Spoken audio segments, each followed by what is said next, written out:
ಕ್ಷೇತ್ರದ ಜನಪ್ರಿಯ ಶಾಸಕರಾದಂಥ ವಿ ಸುನೀಲ್ ಕುಮಾರ್ ಅವರು ಕಾರ್ಕಳದ ಸ್ವರ್ಣ ನದಿಯ ತಟದಲ್ಲಿರುವಂಥ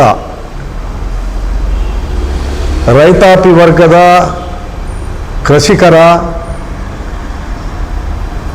ಹಿತದೃಷ್ಟಿಯನ್ನು ಮನದಲ್ಲಿಟ್ಟುಕೊಂಡು ಅತ್ಯಂತವಾದ ಒಂದು ಉತ್ತಮವಾದಂಥ ವೈಜ್ಞಾನಿಕವಾದಂಥ ಒಂದು ಎಣ್ಣಹೊಳೆ ಎನ್ನುವ ಸ್ಥಳದಲ್ಲಿ ಹಿರ್ಗಾನ ಮತ್ತು ಮರಣೆ ಗ್ರಾಮವನ್ನು ಜೋಡಿಸುವಂಥ ಎಣ್ಣಹೊಳೆ ಎನ್ನುವ ಪ್ರದೇಶದಲ್ಲಿ ಭಾಳ ಒಂದು ಒಳ್ಳೆಯ ಏತ ನೀರಾವರಿ ಡ್ಯಾಮನ್ನು ವೆಂಟೆಡ್ ಡ್ಯಾಮನ್ನು ಭಾರತೀಯ ಜನತಾ ಪಕ್ಷದ ಸರ್ಕಾರ ರಾಜ್ಯದಲ್ಲಿ ಅಧಿಕಾರದಲ್ಲಿದ್ದಂಥ ಸಂದರ್ಭದಲ್ಲಿ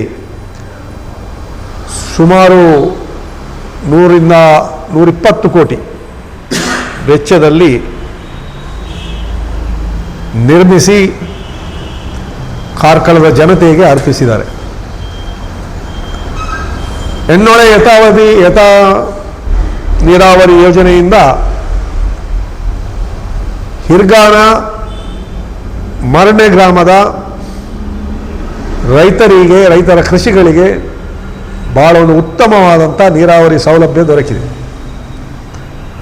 ಆ ಸಂದರ್ಭದಲ್ಲಿಯೂ ವಿರೋಧ ಪಕ್ಷವಾದಂಥ ಕಾಂಗ್ರೆಸ್ ಪಕ್ಷದ ಕೆಲವು ಸ್ವಘೋಷಿತ ನಾಯಕರುಗಳು ಈ ಯೋಜನೆಯ ಬಗ್ಗೆ ಅಪಸ್ವರವನ್ನು ಎತ್ತಿದ್ದರು.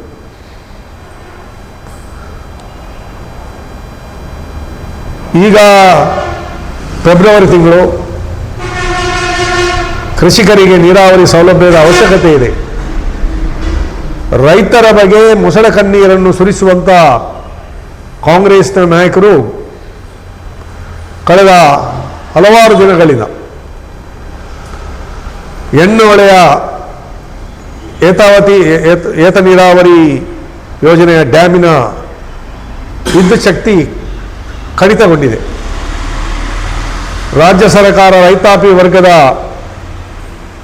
ಕ್ಷೇಮದ ಬಗ್ಗೆ ಮೊಸಳೆ ಕಣ್ಣೀರನ್ನು ಸುರಿಸುವುದೇ ಹೊರತು ಯಾವುದೇ ರೀತಿಯ ಸಹಕಾರವನ್ನಾಗಲಿ ಸಹಾಯವನ್ನಾಗಲಿ ಇಷ್ಟವರೆಗೆ ಮಾಡಲಿಲ್ಲ. ಕಳೆದ 2.5 ವರ್ಷಗಳಿಂದ ರಾಜ್ಯದಲ್ಲಿ ಕಾಂಗ್ರೆಸ್ ಸರ್ಕಾರ ಇದೆ. ಆದರೆ ಕೃಷಿಕರಿಗೆ ಕುಡಿಯುವ ನೀರಿನ ಕುಡಿಲಿಕ್ಕೆ ಮತ್ತು ಕೃಷಿಗೆ ಏನು ನೀರಾವರಿಯ ಸೌಲಭ್ಯದ ಅವಶ್ಯಕತೆ ಇದೆ, ಆ ಸಂದರ್ಭದಲ್ಲಿಯೂ ವಿದ್ಯುತ್ ಶಕ್ತಿಯ ಬಿಲ್ಲನ್ನು ಕಟ್ಟದೆ ಮೆಸ್ಕಾಂ ಇಲಾಖೆಯವರು ವಿದ್ಯುತ್ ಶಕ್ತಿಯನ್ನು ನಿಲುಗಡೆ ಮಾಡಿದ್ದಾರೆ. ಭಾರತೀಯ ಜನತಾ ಪಕ್ಷದ ವತಿಯಿಂದ ಈ ಬಗ್ಗೆ ಪ್ರತಿಭಟನೆಯನ್ನು ನಡೆಸುವ ಬಗ್ಗೆ ಮುನ್ಸೂಚನೆಯನ್ನು ದೊರೆತ ಕೂಡಲೇ ಇವತ್ತು ಉದಯ್ ಕುಮಾರ್ ಶೆಟ್ಟಿಯವರ ನೇತೃತ್ವದಲ್ಲಿ ಒಂದು ಕಪಟ ನಾಟಕವನ್ನು ಮಾಡಿ ಒಂದು ಪತ್ರಿಕಾಗೋಷ್ಠಿಯನ್ನು ಕರೆದು ಕೃಷಿಕರ ಕಣ್ಣೊನ್ನರಿಸುವಂಥ ಒಂದು ನಾಟಕವನ್ನು ಆಡಿದ್ದಾರೆ. ಕಾರ್ಕಳದ ಜನತೆ ಗಂಭೀರವಾಗಿ ಯೋಚನೆ ಮಾಡಬೇಕು. ಕಳೆದ 2.5-3 ವರ್ಷದ ಅವಧಿಯಲ್ಲಿ ರಾಜ್ಯದಲ್ಲಿ ಕಾಂಗ್ರೆಸ್ ಸರ್ಕಾರ, ಸಿದ್ದರಾಮಯ್ಯ ಅವರ ನೇತೃತ್ವದ ಕಾಂಗ್ರೆಸ್ ಸರ್ಕಾರ ಆಡಳಿತ ನಡೆಸ್ತಾ ಇದೆ. ಕೃಷಿಕರಿಗಾಗಲಿ ಪ್ರವಾಸೋದ್ಯಮಕ್ಕಾಗಲಿ ಯಾವುದೇ ರೀತಿಯ ಒಂದು ನಯಾ ಪೈಸೆಯನ್ನು ಬಿಡುಗಡೆ ಮಾಡಿದಂಥ ಯಾವುದೇ ದಾಖಲೆಗಳು ಇಲ್ಲ. ಏತ ನೀರಾವರಿ ಯೋಜನೆ ನಮ್ಮ ಕ್ಷೇತ್ರದ ಜನಪ್ರಿಯ ಶಾಸಕರಾದಂಥ ವಿ ಸುನೀಲ್ ಕುಮಾರ್ರ ಒಂದು ವೈಜ್ಞಾನಿಕ ಕಲ್ಪನೆಯ ಕೂಸು. ಅದನ್ನು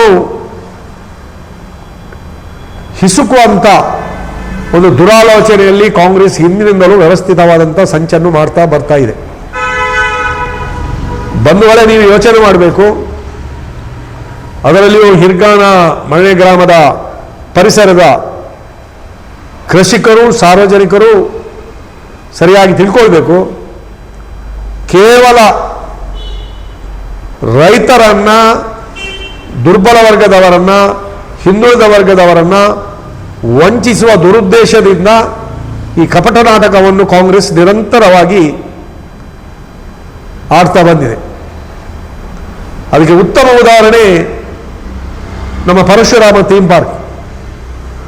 ಕಾರ್ಕಳ ಬೈಲೂರು ಪರಿಸರದಲ್ಲಿ ಪ್ರವಾಸೋದ್ಯಮಕ್ಕೆ ಉತ್ತೇಜನ ಕೊಡುವಂಥ ಒಂದು ಸದುದ್ದೇಶವನ್ನು ಇಟ್ಟುಕೊಂಡು ನಮ್ಮ ಕ್ಷೇತ್ರದ ಶಾಸಕರಾಗಿದ್ದಂಥ ವಿ ಸುನಿಲ್ ಕುಮಾರ್ ರವರು ಉಮಿಕಲ್ ಬೆಟ್ಟದ ಮೇಲೆ ಒಂದು ಪರಶುರಾಮ ಥೀಮ್ ಪಾರ್ಕ್ ಅನ್ನು ಮಾಡುವ ಉದ್ದೇಶದಿಂದ ಪರಶುರಾಮನ ಕಂಚಿನ ಪ್ರತಿಮೆಯನ್ನು ಸ್ಥಾಪನೆ ಮಾಡಿದರು. ಅದರಲ್ಲಿಯೂ ತಪ್ಪನ್ನು ಹುಡುಕನ್ನು ಕಂಡುಹಿಡಿದು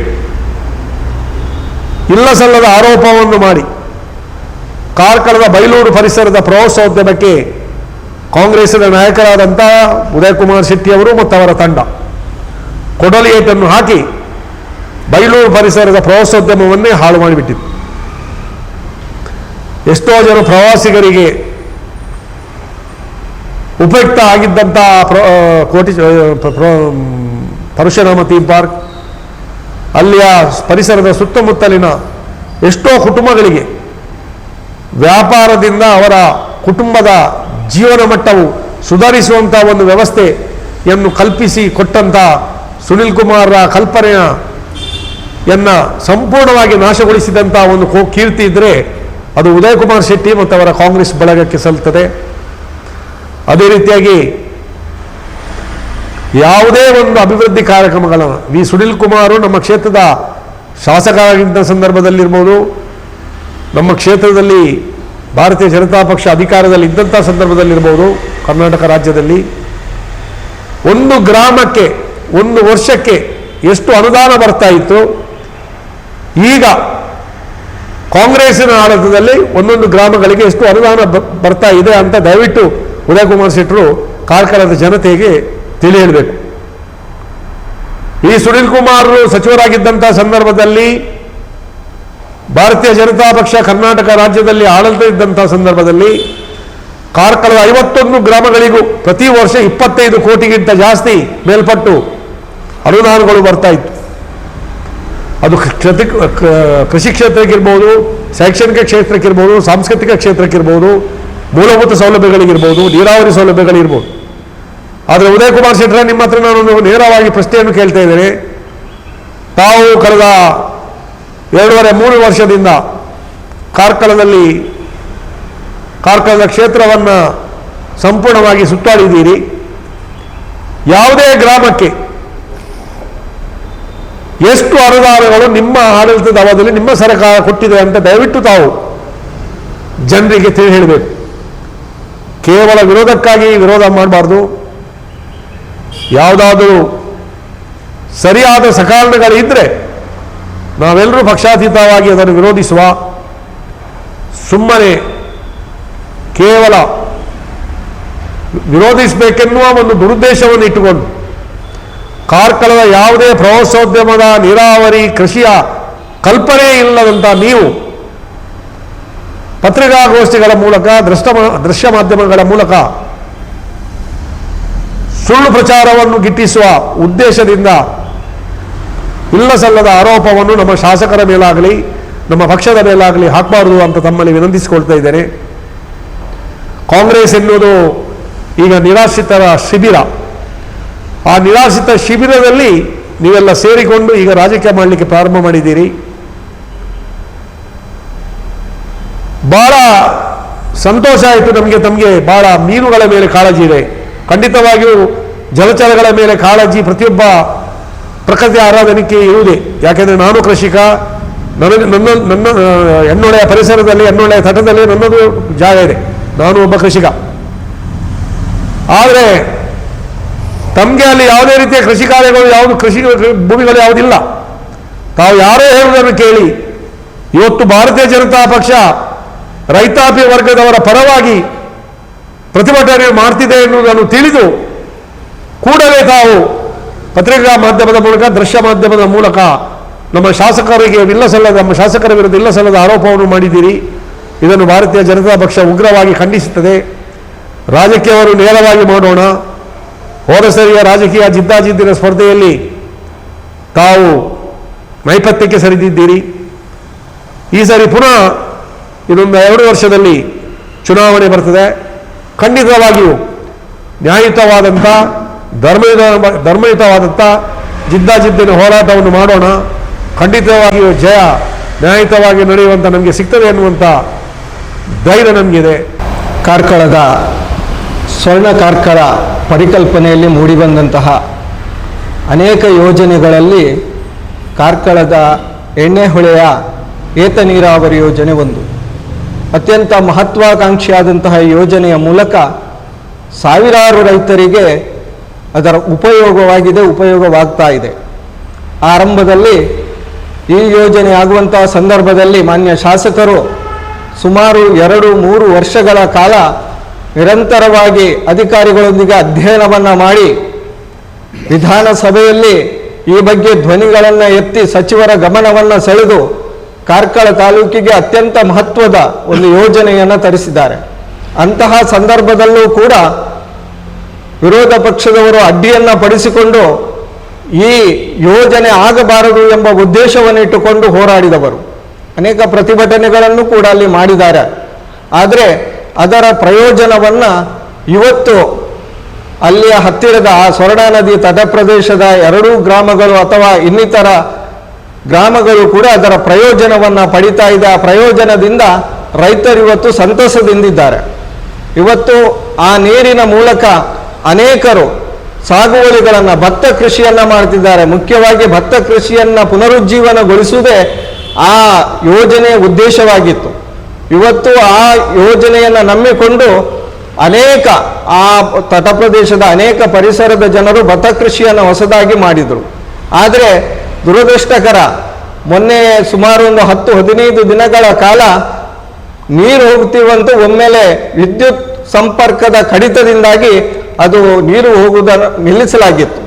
ನಾವೆಲ್ಲ ಬಹಳ ಚಿಂತಿತರಾಗಿದ್ದೇವೆ. ನಮಗೆಲ್ಲ ಫೋನ್ಗಳು ಬರ್ತಾ ಇತ್ತು, ಪಂಚಾಯತಿಗೆ ಫೋನ್ಗಳು ಬರ್ತಾ ಇತ್ತು, ಅಧಿಕಾರಿಗಳಿಗೆ ಬರ್ತಾ ಇತ್ತು, ಡ್ಯಾಮಿನ ಉಸ್ತುವಾರಿ ನೋಡುತ್ತಿರುವವರಿಗೆ ಫೋನ್ ಕರೆಗಳು ಬರ್ತಾ ಇತ್ತು, ನೀರು ಬಿಡಿ. ಆದರೆ ನಿಜವಾದ ಅರ್ಥ ಏನಂದ್ರೆ, ಇವತ್ತು ಗ್ಯಾರಂಟಿಗಳನ್ನು ನಂಬಿ ಬಂದಂತಹ ಸರ್ಕಾರ ಇವತ್ತು ಗ್ಯಾರಂಟಿಗಳಲ್ಲಿ ತಲ್ಲೀನನಾಗಿದೆ ಹೊರತು ಬೇಕಾದಂತಹ ಮೂಲಭೂತ ಸೌಕರ್ಯವನ್ನು ಒದಗಿಸುವಲ್ಲಿ ಅದು ನಿಷ್ಪ್ರಯೋಜಕವಾಗಿದೆ ಎಂಬುದಾಗಿ ಜಗಜ್ಜಾಹೀರಾಗಿದೆ.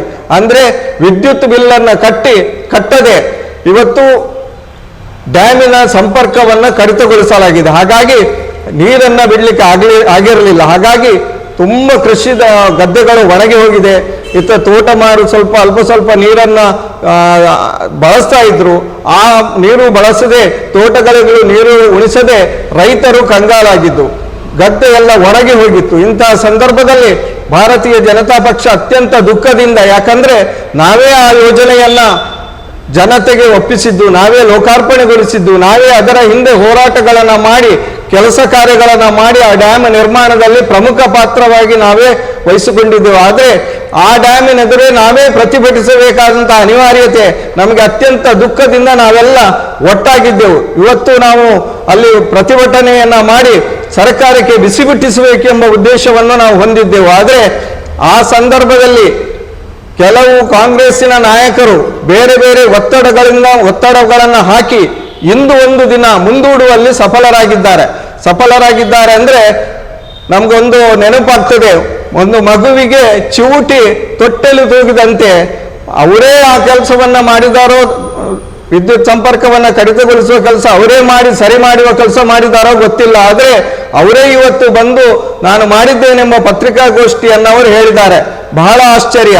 ಯಾವುದೇ ಒಂದು ಜನಪ್ರತಿನಿಧಿಯಲ್ಲದೆ, ಯಾವುದೇ ಒಂದು ಕನಿಷ್ಠ ಪಂಚಾಯತ್ ಸದಸ್ಯನಲ್ಲದು ಆದರೂ ಕೂಡ ದೊಡ್ಡ ದೊಡ್ಡ ಕೆಲಸವನ್ನ ನಾನೇ ಮಾಡುತ್ತೇನೆ ಅಂತ ಹೇಳಿ ಕೆಲಸಗಳಿಗೆ, ಯೋಜನೆಗಳಿಗೆ ಅಡ್ಡಕಾಲ ಹಾಕುವಂತಹ ಮಾನ್ಯ ನಾಯಕರಿಗೆ ದಯವಿಟ್ಟು ನಾವು ಮನವಿ ಮಾಡುವುದಿಷ್ಟೇ.